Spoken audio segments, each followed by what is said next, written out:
মন সৃষ্টিকর্তার কাছে কৃতজ্ঞ জানিয়ে নিজের লেখা নিজের কণ্ঠে।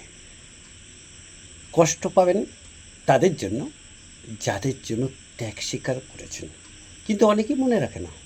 যাদের জন্য ত্যাগ স্বীকার করেননি তাদের কোনো কথায় আচরণে আপনি কষ্ট পাবেন না। চিঠি বা মেসেজের গুরুত্ব ততক্ষণ যতক্ষণ না দেখবেন দেখা হলেই তার ডাস্টবিনে বা রিমুভ। ভালোবাসা মানুষের জন্য ত্যাগ করুন, তাতে উপকার স্বীকার না করুক, মন সৃষ্টিকর্তা আনন্দ পায়, আপনিও তার সান্নিধ্য পাবেন। অবহেলা করা মানুষের চিরাচরিত স্বভাব, অবহেলিত হয়েও কখনো ভেঙে পড়বেন না। সৃষ্টিকর্তা অবশ্যই আপনার পাশে থাকবেন। পা ফেলুন, এগিয়ে যাবেন, সাফল্য পাবেন।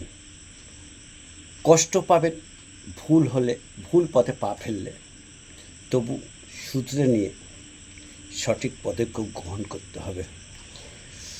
তা না হলে চিরকাল একই বিন্দুতে অবস্থান করবেন।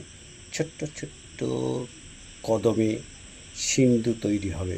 ভালো থাকবেন, সুস্থ থাকবেন, মন সৃষ্টিকর্তার কাছে প্রার্থনা করি। ধন্যবাদ।